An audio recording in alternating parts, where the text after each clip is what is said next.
Councilmember Zine, Councilmember Marks. On the agenda, we have 4 items. We will begin with number 1, please. Item number 1. June Gibson, you are disturbing the meeting. Thank you very much. Teach you a lesson. Item number 1 is a report from the Department of Recreation and Parks in response to a motion, Labange for Han, Karetz, relative to filling vacancies at facilities that are funded by the Harbor Department, including the Maritime Museum and the Cabrillo Marine Aquarium. This item is also referred to the Budget and Finance Committee. Good afternoon. Good afternoon. Harold Fujita on behalf of the Department of Recreation and Parks. And Mark Maris, Scout Superintendent, Recreation and Parks. I'm Veronica Salumbidas with the Office of the CAO. Okay. Take it away. All right. I'm hoping you have before you a letter dated July 20th, 2010 on this subject from the General Manager. And we just wanted to let you know the proactive measures that we have already taken in addressing the motion that you're now considering. There are 55 full-time positions and several part-time positions that the Department of Recreation and Parks is now going to be directly reimbursed for salaries and costs. And of these 55 positions at the time of the motion, we had 12 vacancies in the full-time category. Since that time, we've filled 4 of the vacant positions as of July 1st in a variety of classifications. We also have another position that will be filled at the beginning of August, and are in the process of finding a individual to fill the Park Service, one of the Park Service attendant positions. Attached to the letter is a spreadsheet that will provide you more detail and hopefully address any questions you might have. I remember Ms. Han made a comment that she was going to use some funds from her office or something to fill a curator position. Was that part of this? I don't believe that that was part of this. These are all 55 of these full-time positions are reimbursed by the Harbor Department. So you have 48 positions filled, and number of positions authorized is 55.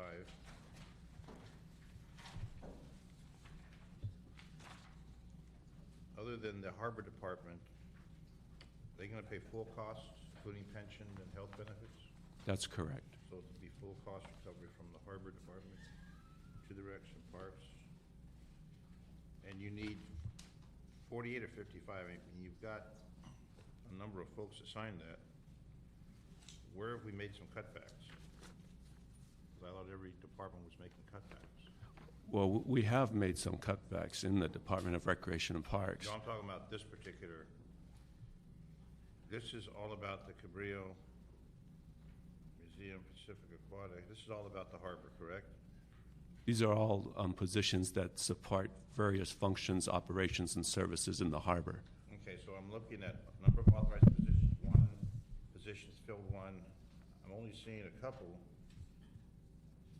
that, I mean, you're talking about 7 positions down from the on number of authorized positions. Where have they made cutbacks? I don't see a whole lot of cutbacks made, which I thought was part of what they're trying to do.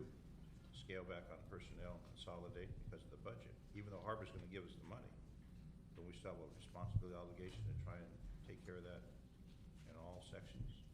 Council members, if I may, the Harbor Department is expected to reimburse Recon Parks $7.8 million for the current fiscal year for these 52 positions. I understand that, but I thought we were making cutbacks in all departments because of consolidation, because of budget matters. I mean, the libraries aren't open like they used to be. We're cutting back on hours there. Just because the Harbor Department's going to pay for it, do we need these positions, or can we make some scale back? Because we've got ERIP, we've got people who've gotten pink slips. I'm just trying to be fair with it. Now, if we can get there to pay for every position, Are we gonna keep it up to the maximum strength, or are we going to make some modifications?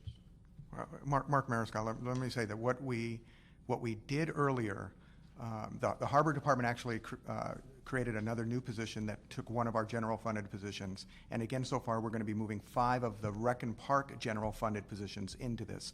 So we actually took some cuts with the vacancies that we had in this program over the last 12 to 18 months. And what the council member has asked us to do is restore the hours of operation at the Maritime Museum and at Cabrillo Aquarium, where we actually had done a reduction of hours based on the fact that we had the cuts. And since the Harbor Department was going to go ahead and reimburse the $7.8 million, the idea was that since we were going to be taking positions from the rest of the Rec and Parks General Fund to take the reductions in the services outside of the harbor, that we would then bring that service level back up. And it's part of what they call the Nexus Agreement, and the money needs to be spent in that area and can only be spent in that area anyway. Well, I see how they've got Marina, Rio Beach. I mean, it's all down in the harbor. I don't have any problem with that, but I just, like John at Gibson Park, it seems that the number of authorized positions has not changed. The number of positions filled is only down from 55 to 48. Well, I will say this. 2 years ago, we actually had a few more authorized positions in that area, and those went away in the last 2 years through our regular vacancy, and those are not being asked to come back. That's what I'm asking. Yeah, so we have had a couple of positions eliminated completely. Okay, that's what I'm looking at. Some people have, every department's had some hits, Yes. and that's what I'm trying to make sure that we're fair with everybody and that we have that equally balanced. Mr. Parks. Let me just ask, on your letter today, you're asking for an exemption from managed hiring? I'm trying to figure out, you're in the process now? Are you just saying you don't want to go to the process, or what? No, what we're doing is advising the Personnel Committee that filling some of these positions will require us to go through the managed hiring process and receive the approval of the managed hiring committee, especially these highly specialized classifications, the Marine Aquarium Curator and the Maritime Museum Curator are going to likely need to be filled through a real recruitment effort. But the funds still come from the Harbor Department. That's We're correct. paying for everything here being paid for by the Harbor Department. That's So when you correct. say an exemption, I'm trying to figure out what the exemption, you just going through them and asking that they consider that these are special funded? Well, we can't certify. I know, but let me just, is the word exemption used properly? Is it an exemption via managed hiring? Is that? It would probably be more appropriate perhaps to say approval from the managed hiring process. You're still gonna go through that process, though. Absolutely. That's all I was trying to figure, whether you didn't want to go or whether they were hanging you up or whatever. Well, I'm sure they don't wanna go, they have to. But let me ask you this now, when you go through there, are any of these positions, they're unique, the last handful, are they promotions internal? Are they positions you have to go find outside the city? Just what kind of positions are they? We are going to make an effort to try to see if we can fill some of these positions internal, but Internal, within the city. within the city? Yeah, not within the department? city and possibly within the department. But certainly within the city. But some of these classifications have been decimated through the ERIP, and we are just really trying to figure out what is the best approach, and we're formulating that right now. We know that we will go to the managed hiring committee on a number of them, but we haven't actually introduced a request yet. So you folks went to the Harbor Department to say, will you pay for all these positions, and they agreed to do that? Yes, Is that 1 year, 2 years, or is there a term on it? I believe this is ongoing. Ongoing? It's ongoing. Well, Let me just ask one other question, is that on these positions, have you had, with managed hiring, are they giving you backfill authority or just position by position? position by position. It's position by position. Unless the department requests a backfill authority, the managed hiring committee will not give them They have to backfill authority. They have to ask for it. Are they approving them? I guess they do it on a case-by-case basis. So if we could pick up some folks that are getting pink slips for some of these positions, that would be wonderful. Yes, and actually, that's one of our goals, too. If you'll look on the spreadsheet related to the park services attendant, there was a layoff, and the individual should be on the general reserve list soon. And if we can get the item through the managed hiring process, then our intent is to go certify that list and pull that individual off the general reserve list. Was the Harbor Department paying for any of these positions in the past, or was it all Rex and Parks money? The Harbor Department was paying for the positions, but it wasn't paying for the positions directly to the department, and that is something that changed this fiscal year. So what was it going to, general fund? That's the way I understand it. It was going to the city general fund. Prior to the current fiscal year, the harbor reimbursements are considered general fund receipts, and then they are considered transferred to the Recreation and Parks Fund through the general fund appropriation, either through the charter mandated amount or any other general fund appropriation provided by mayor and council Okay, so now to the department. directly to their account. Yes. For the 10-11 budget, they will be paid directly by the harbor department. Can we connect anything else down there to have them pay for? I think that's something that needs to be negotiated between the department and the harbor department. They got money, we got a need for it, obviously. There's a big need to fill positions and get the services restored. This is also set for budget and finance. So you want to hear this twice? No, we can waive this, particularly since it's going through managed hiring. I think we can, comfort level they're gonna look at it. Thank you for that. That'll save you another experience of Yes. anguish and frustration. Yeah, thank you for that. That's our first wave in 2010. Should note this day and time, because it doesn't happen often. Thank you. All right, we'll do that. Thank you, and very creative, so congratulations. Thank you. Number 2, please. And for clarification, the report is being, is a note and file, I believe is the recommendation from the department. If that's the way we want to do it, as long as we get it done. Okay. And item number 2, And also put down that the budget and finance is waiving it. correct. Number 2, Item number 2 is a motion signed Karetz relative to directing the CAO and the Personnel Department to report on identifying a staff support position in a city department that performs duties similar to and could absorb responsibility for staff support to the Quality and Productivity Commission. nice to see you. Good seeing you.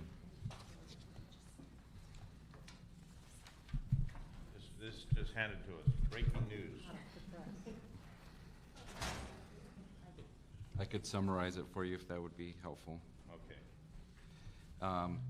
You asked our office to look within our own office as well as offices throughout the city to determine if there was any positions available or any city staff that would be able to provide the function of support to the QPC. We did a survey of all departments and did not receive any indication that there was current staff available throughout the city who's capable of providing this kind of support. The function has currently been placed within the CAO's office, and we're in a position as a result of the obvious reductions throughout the city where our ability to provide that kind of support to the QPC has been left to the very minimum. In the last over a year, we've lost about 20% of our staff, including my own secretary.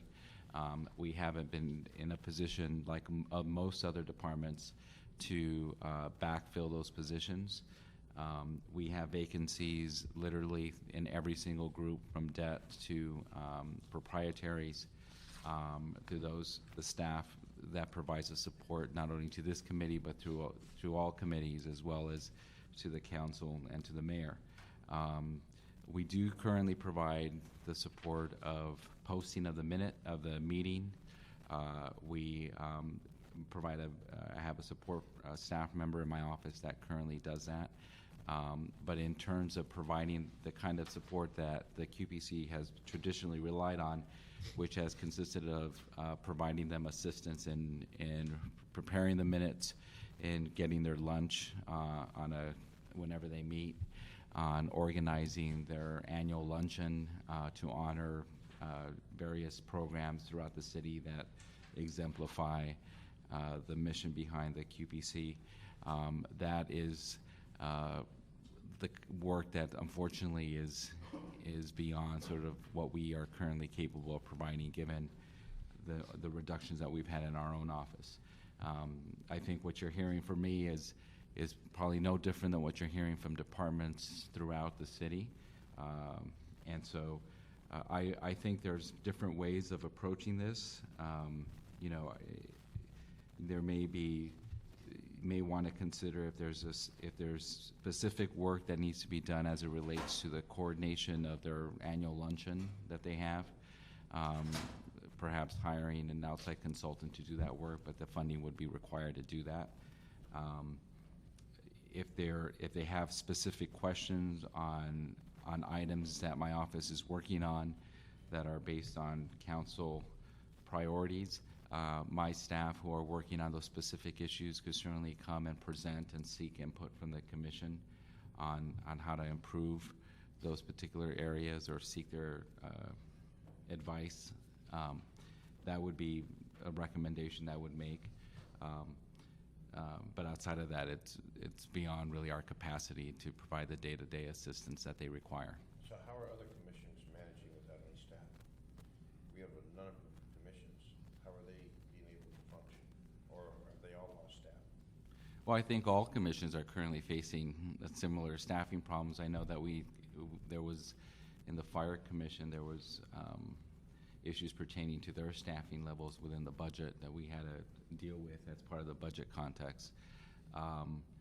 The other commissions are obviously much larger. The library commission, because it provides a direct oversight over the library, so the department oversees it. But I recently met with a general manager of libraries, and he was sharing with me some of the challenges he's having in terms of staffing that particular commission. But they obviously play a different kind of role than the Quality and Productivity Commission. You know, I'm obviously familiar with the work of the commission and the work that's done in other areas, like in the county. The county has a counterpart organization that is staffed by 3 full-time people, and they do, I think, they provide a number of grants to departments who have an idea of something to become more efficient. They also do a similar annual luncheon honoring different projects that capture sort of their mission. But I think across the board, different departments are struggling. This one's a little different because it doesn't have a direct oversight over my office, unlike the fire commission or the library commission or, you know, obviously the police commission. Well, we've got a number of other commissions that meet. I'm trying to think if there was some, because when they approached me, they said part-time. They used to have someone, I guess, full-time, then went to part-time. So you have a commission that meets, and there's no one to do, other than the commissioners who volunteer. There's no assistance anywhere. It's, you know, here you are. So they're feeling pretty frustrated. Right. Not looking at, should we then reconsider and say, if we can't provide staff, why do we have a commission? Because no one's going to prepare minutes. No one's going to prepare any dissemination of information. So they're spinning their wheels. We're not giving them any support because we don't have the resources.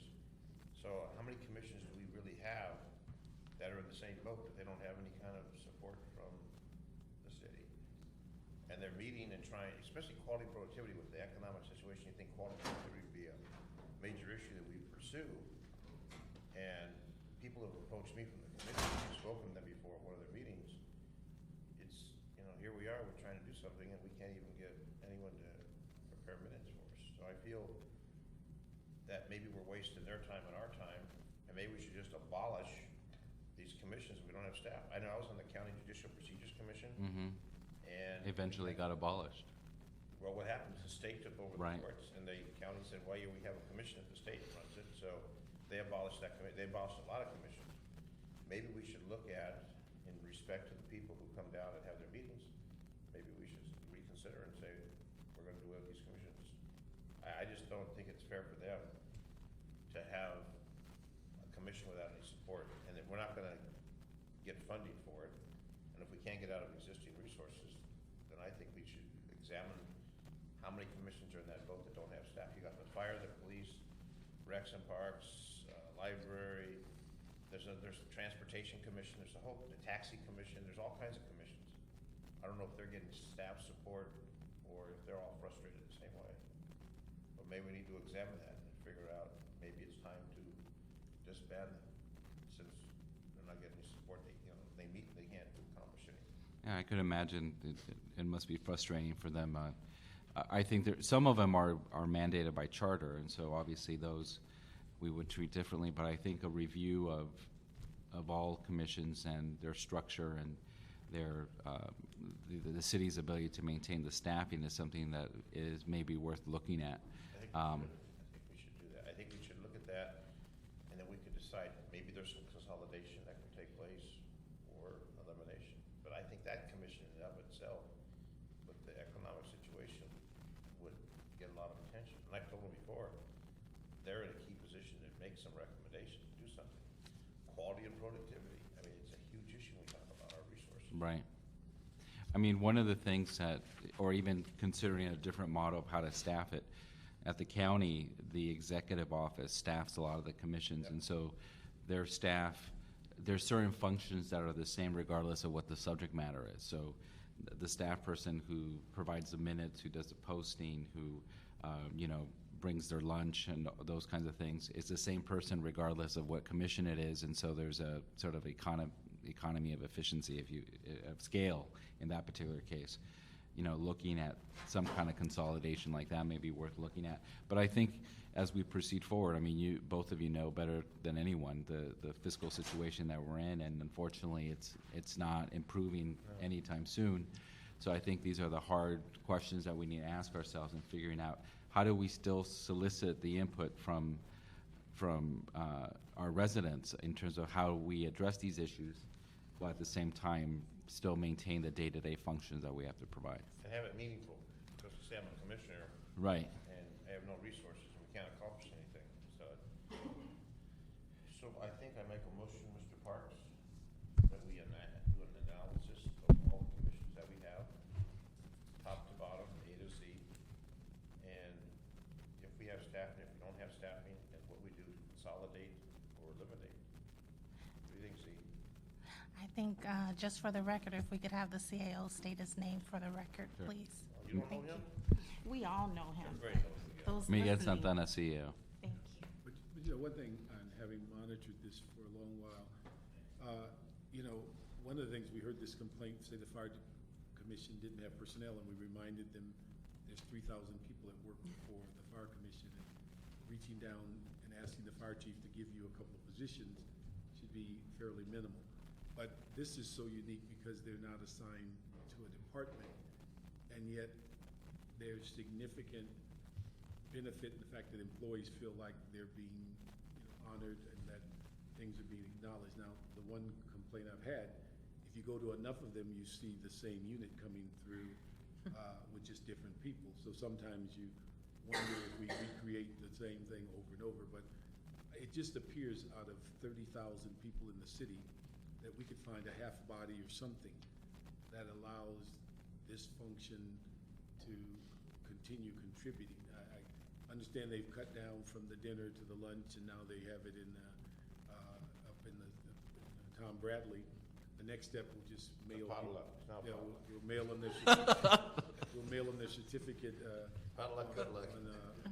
With one of the bulk mailing next. I mean, but the thing is that it's an important task to acknowledge people. It's an important task to evaluate. And we looked at it a while back as probably the closest related committee was the audits committee, because they're looking for performance and things like that. And but it's gotta be some way that out of a year's worth of effort, that there's a way to find a half body or something that allows them to function.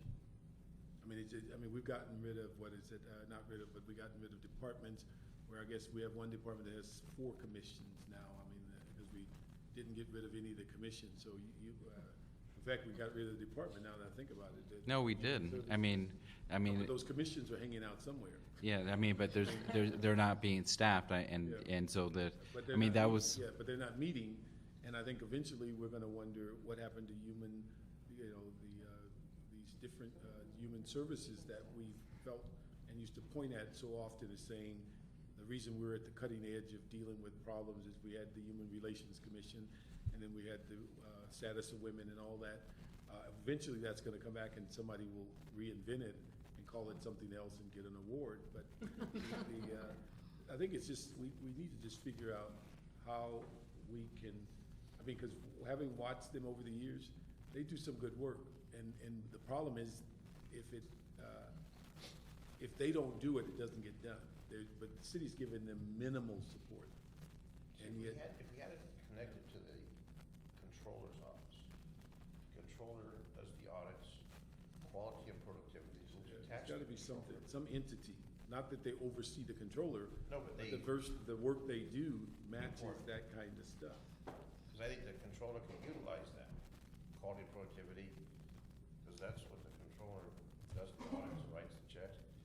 And I'm not trying to It's put worth another at least 2 or responsibility. 3 news conferences a year. I think some, well, here's, why don't we do this? Why don't we find out how many commissions are outstanding, okay. or how many commissions we have, A to Z, and what type of staff we have, what kind of support we have. And then we can take it from there and figure out what we're gonna do. Okay. And we gotta figure out something, I mean, what is it? It's a fairly large commission too, it's what? They have 15 quite a Fifteen. few there. 15 people. Yeah, and I, from the last time I checked, they get a fairly decent attendance rate, so people are interested. You know, And they have some very talented people on there that really wanna do something, and when you go through the confirmation process, you do this, you do that, and then you get there, you say, well, who's doing what? Well, nobody's here to help us or guide us. It's really, it makes the city as a whole look kind of intact.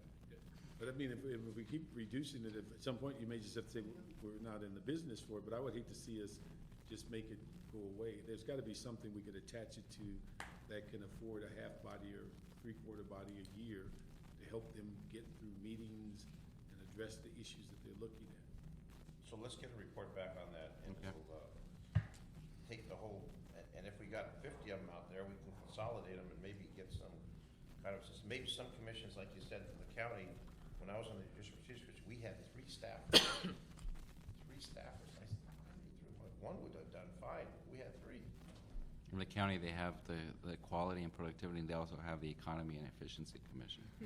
And But they got so- some big commissions. Yeah, and each one of them has his own separate staff, and, it's obviously, they're in a different place than we are, but I They think. meet once a month. I mean, we met once a month. It's not like we met weekly. Right, but I think your point of looking at, obviously, other commissions are facing the same problem, and that's true. We did ended up dissolving the department that's provided the support for 3 commissions. And I'm not sure if they even meet now, Yeah. because the commissions stayed intact, but they don't have any support at all. So what we could do then, and that's certainly within our own specific mission to respond to. Okay, so we'll Okay. report, can we get that back in 60 days? Sure. Thank you. All right. That'll be the direction number 2. Number 3, please. Item number 3 is a report from the city attorney and a resolution relative to the designation of the city as a hybrid entity according to the HIPAA Act of 1996. HIPAA. My favorite subject. My name is Phyllis Henderson, Deputy City Attorney in Labor Relations Division. And I'm Judith Thompson, Deputy City Attorney, Labor Relations. How many of your folks work for labor relations? I thought Z-Woman was the lead soldier over there.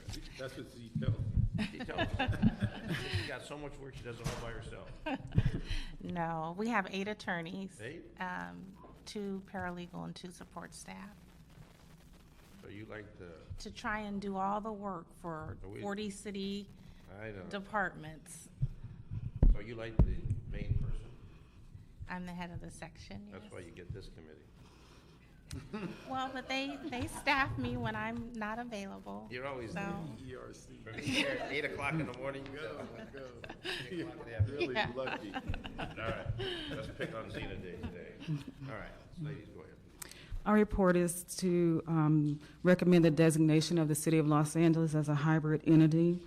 The Health Insurance Portability and Accountability Act basically protects personal identifiable information as well as seeks to improve the efficiency and effectiveness of the healthcare system by developing standards for electronic transmission of certain health information. Basically, HIPAA can be summed up in two things. It regulates unsecured protected health information, and it regulates protected health information that is transmitted. Unsecured health protected information is protected health information that is not secured by technology that renders the protected health information unusable, unreadable, or undecipherable by technology. And so anytime there's a use or disclosure that's unauthorized, a covered entity must notify the person that is affected. In terms of regulating protected health information that is transmitted, it must be encrypted according to standards set forth by the Department of Health and Human Services. And this is to ensure the integrity, authenticity, and availability of that information. HIPAA allows certain disclosures and uses, and if you're not within those regulations, then you need the person's permission in order to obtain personal identifying information. HIPAA applies to healthcare plans, healthcare clearinghouses, and healthcare providers who transmit any health information in electronic form. The City of Los Angeles is a covered entity. It provides healthcare treatment, it bills for payments, it provides programs under a healthcare plan, performs several healthcare operations. Whenever a covered entity has covered functions and non-covered functions, it can be declared a hybrid.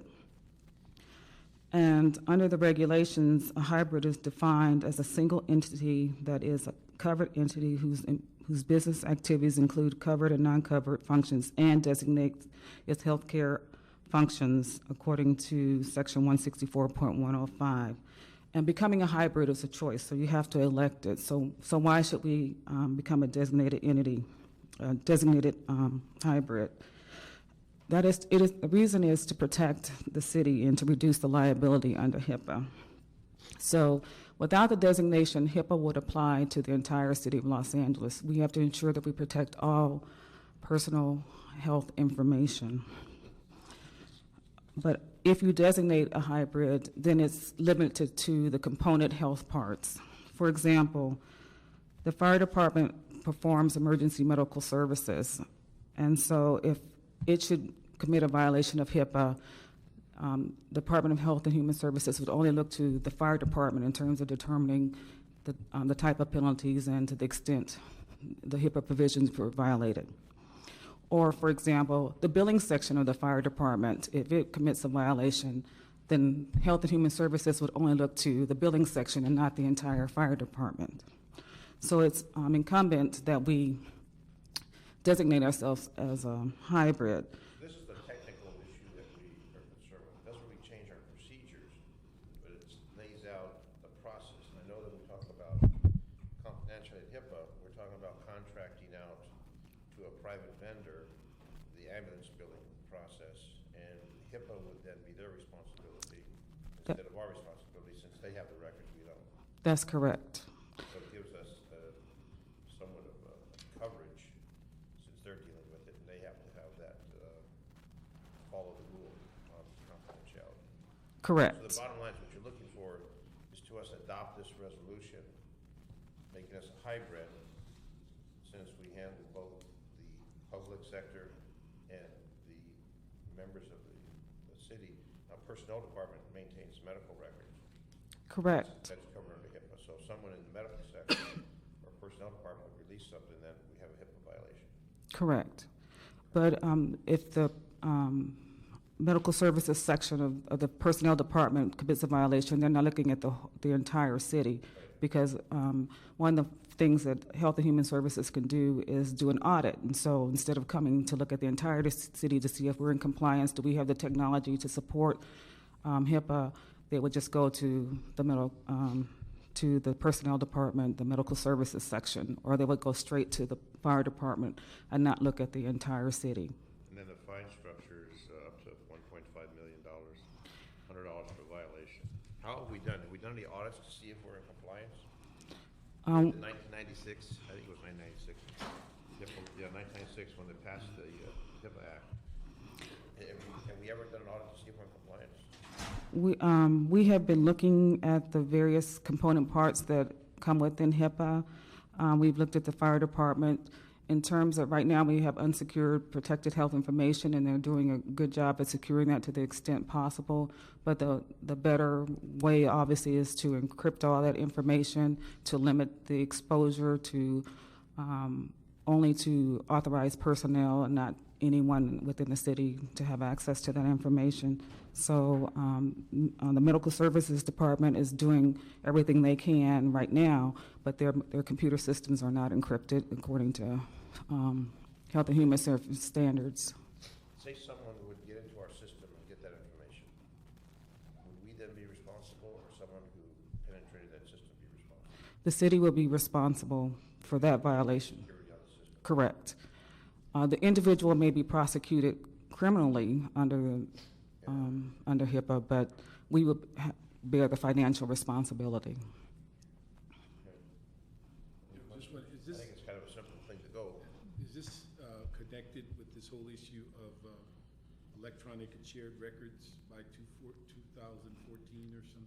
Correct. So this is all part of that larger issue? Yes. And Kaiser's already on that, I understand. They're already on the computerized system. Yes. All right. So I understand it completely. Completely? Yes, I have it. So we will approve I the know my city attorney's eyelids. recommendation. Thank you, ladies. Thank you. Thank you. One favor. One favor? Mr. Jones is here. He's a member of the, I didn't realize my eyes didn't focus. He's president of the Crenshaw Chamber, but a member of the Productivity Committee. Oh, my Has gosh. come up- See, we're praising you. Yeah. We didn't know you were here. Yeah. Why don't you come up and make a comment? Thank you, Michael? Matt. Thank you.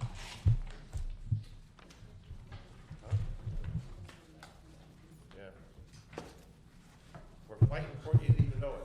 Good afternoon. Actually, I'm the president of the Quality and Productivity Commission. And Not just another handsome guy with a salt and pepper goatee. thank you, sir. Thank you. Thank you. You weren't including yourself. Because you said something about another. I just wanted, did he say another? I did. Okay, I just wanted to get it. First of all, Councilmember Zine, I came by your office after you, okay, all right. Oh, hold on. We'll see if he gets back. Okay.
Okay.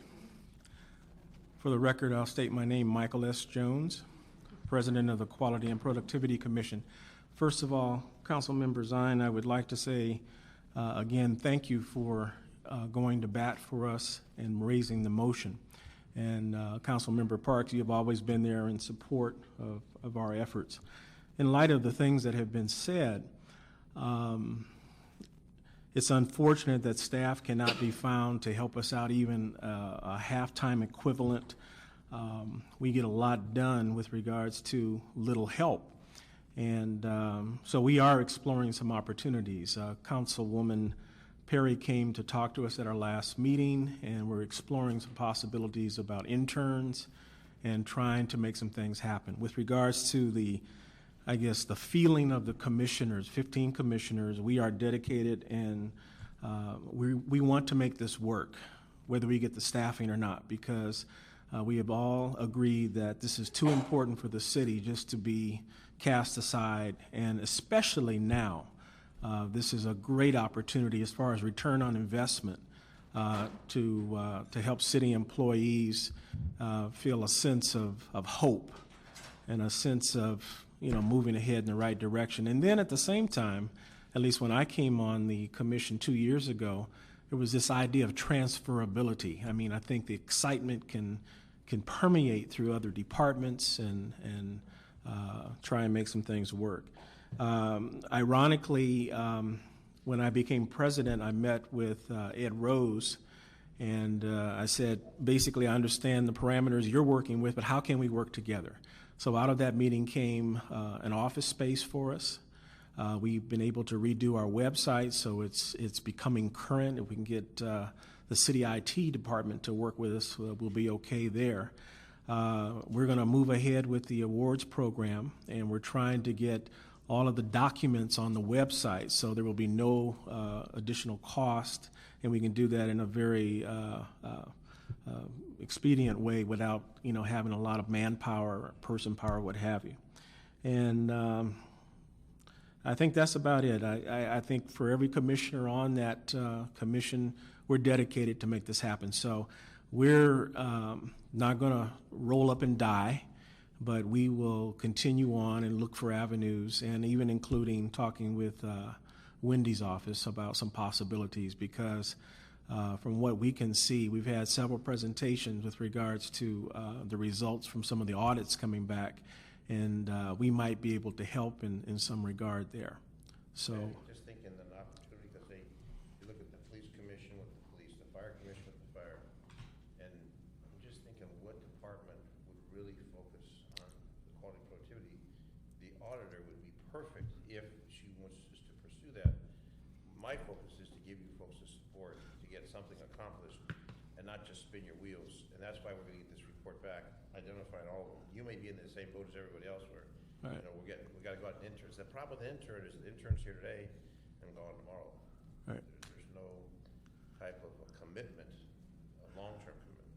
Well, I did have one question, and I have to admit my ignorance with this as far as the PERF funds are concerned. And they checked in with the possibility of having, let's say if we had a half-time equivalent of a person's time to work for 4 months between now and, say, let's say the end of the year, and then we would put on the awards program. And we wouldn't send them out UPS or anything like that. They would be real, a real program. But we were told that the PERF funds could not be used for staffing or anything like that. But what we were thinking is if this person could be housed in the CAO's office, and if you look at focusing on the awards program and facilitation and emails back and forth, so on and so forth, that would be perhaps a good use of that. But I'm still not sure whether there's a legality here that we have to get past, and that might be a. Pardon? What are the PERF funds? These are funds that were set aside, is my understanding, to help out programs to help to move them on. We had about I think, $300,000 in there, and then the mayor came through and took about $200,000, and we had like $110,000 left, if I'm correct. But these are some things that need to be looked into as a possibility, where the person would not, come back to our department or our commission, but they could be, helped with, with all the departments. And then the idea is that you would reimburse the fund, looking at some type of reimbursement measure. So if you look at several projects that save the city thousands of dollars, that would more than take care of, that reimbursement. But there's a fund that's supposed to be established for that. You come up with an idea as a city employee. Right. And there's supposed to be a fund to compensate you for that. I don't know if that's funded or not, but it's been in place for years. Yeah. I think what happened, it kind of fell on bad times because some of these ideas people were generating thought it was worth, as much as the city's budget. So it just kind of phased itself out as to trying to give people financial compensation. Then it really became a headache trying to figure out what role, if any, they really played in the idea. Then became very convoluted as to trying to separate. Did you really have the idea? Did you build on somebody else's idea? I mean, it just went haywire. You came with the idea on a furlough issue, now you want to get paid for it. Yep. Okay. So Well, we'll be fighting for you. we sure appreciate it. Back, and I know Mr. Cooper was the president prior to you taking over, and he contacted me a number of times, very frustrated with it. So we're well aware of it. We just need to get the other elements of the city involved. Okay, we thank you for your support, and we'll do our part. Thank you. Thank you. Appreciate you coming down. Okay, Thank you much. thank you. Number 4, please. And number 4 is a motion, Krikorian Zine, relative to amending previous council action and directing the city attorney to recover to the maximum extent possible all city costs incurred regarding the provision of full salaries and benefits to city employees activated by the armed services in response to the Operation Deepwater Horizon response from BP and any other responsible parties. Well, our office prepared the original draft ordinance allowing for the differential pay, and that I don't believe yet has gone forward. This new motion, I'm not really sure what the intent is, what the objective is. To have BP pay, that's the objective. The objective is to have them pay. They have a fund for reimbursement, and if we have to deploy personnel because of the catastrophe that occurred, we want them to pay. Okay, so that'll take some research on our part, so I would suggest that you ask us to report back to you on the feasibility of pursuing reimbursement from BP. What is the uniqueness is that we consistently have paid them on the shortfall because they went in the military, so the new point is, can we then cause BP to reimburse the city for that cost? Because they've been activated. Because they've been activated. They've been activated even though it's not in the traditional sense of an activation. Yeah, It's not a warfare. Mm-hmm, correct.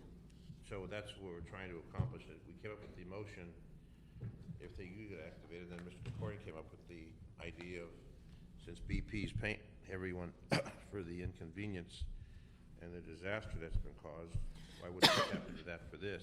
Which seems logical. That's what we're looking at, to bring those together. I don't know if anyone's been activated. If they have been, Mr. Perry, you aware of that? They have been activated.